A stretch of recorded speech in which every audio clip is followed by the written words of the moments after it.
किसी ने बड़े कमाल की बात कही है कि हीरे की कीमत आईने से भले ही लाख गुना महंगी हो, लेकिन तब भी हीरा पहनने के बाद लोग आईने को ही ढूंढते हैं।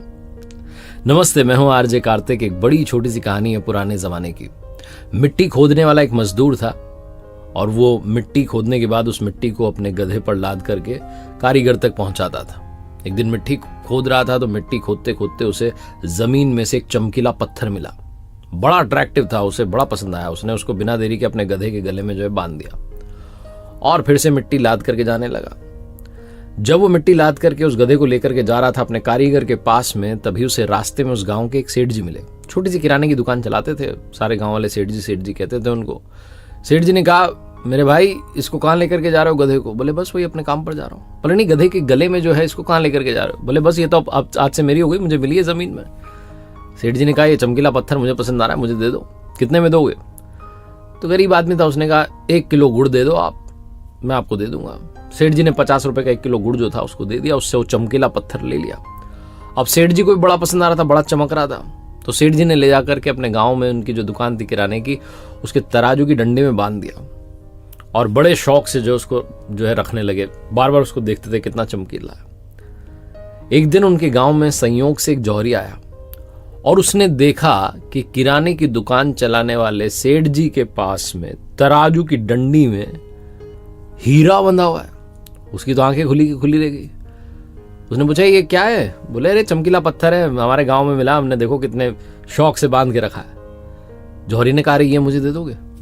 बोले हाँ दे देंगे, 100 रुपए दो, अभी दे देंगे। वो जौहरी बड़ा कंजूस था, उसने कहा 100 नहीं 80 रुपए दूंगा। सेठ जी अड़ गए कि नहीं 80 नहीं 100 रुपए। फिर से वो कहने लगा नहीं 80 रुपए। सेठ जी ने कहा, भाई मैं सच सच बताऊं, मैंने तो 1 किलो गुड़ देकर के इसे एक मजदूर से खरीदा है और 50 रुपए का 1 किलो गुड़ था। अब मैं तुम्हें कम से कम 100 में तो दूंगा, डबल तो प्रॉफिट होना चाहिए, बेनिफिट होना चाहिए, मुनाफा तो कमाऊं। कंजूस जौहरी को लगा कि ये मान नहीं रहे। उसने कहा, मैं कल फिर आता हूं। वो अंदर ही अंदर सोचने लगा कि कल आऊंगा, कल शायद मान जाए, 80 में बात बन जाए। ये सोच करके वो उस चमकीले पत्थर को यानी कि हीरे को वहीं छोड़ करके चला गया। और किस्मत ऐसी घूमी कि उसी शाम में एक दूसरा जौहरी अपनी कार में बैठ करके जा रहा था उस गांव के रास्ते से दूसरे शहर में, और उसकी कार उसी गांव में आकर के खराब हो गई। उसकी कार खराब हुई तो वो इंतजार करने लगा कि ड्राइवर उसे ठीक कर दे।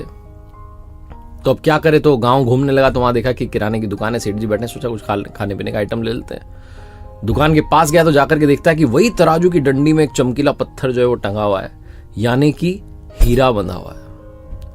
अब उससे रहा नहीं गया, उसने भी पूछा, भाई ये कितने का दिया? सारे काम छोड़ो, ये बताओ। सेठ जी ने कहा, देखो भैया 100 रुपए का, इससे 1 रुपया कम नहीं है। आज सुबह भी एक आया था, ये ले जाना चाह रहा था, कह रहा था 80 रुपए, मैंने मना कर दिया। 100 रुपए से 1 रुपया कम नहीं, लेना हो तो लो, नहीं तो बात खत्म करो।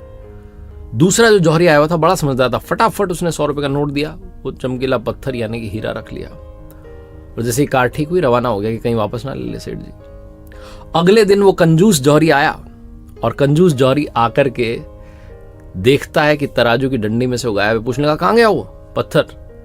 सेठ जी ने कहा, वो तो एक दूसरा आदमी आया था कल शाम में, लेकर के गया, उसने मुझे 100 रुपए दे दिए। कोई उसने ना नुक्कर नहीं की, बिना देरी के 100 रुपए दिए लेके गया। वो जो कंजूस जौहरी था उसे बहुत गुस्सा है कि क्या हुआ, हाथ से आया मौका निकल गया। अब गुस्से में क्या करे, गुस्सा निकालना था तो उसने सेठ जी को कहा कि तुम्हें पता भी है, चमकीला पत्थर नहीं था, वो बहुत महंगा हीरा था और तुमने उसे ऐसे ही दे दिया 100 रुपए में।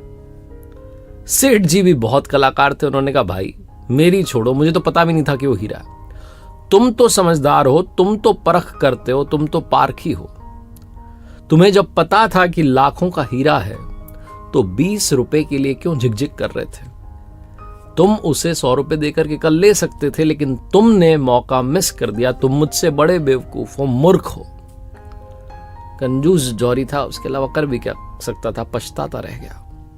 बहुत छोटी सी कहानी जिसका सार यह समझाता है कि लाइफ में अपॉर्चुनिटी आती है, अवसर आता है, लेकिन हम में से कई लोग कल करेंगे, परसों करेंगे, 1 तारीख से करेंगे, सोमवार से करेंगे, अगले हफ्ते से, नए साल से, इसी सब में मौका मिस कर देते हैं और बाद में सोचते रह जाते हैं कि लाखों की अपॉर्चुनिटी थी, ऐसे ही चली गई। शुभस्य शीघ्रम, ये मंत्र याद रखिए। शुभ कार्य को जितना शीघ्र किया जाए उतना बेहतर होता है।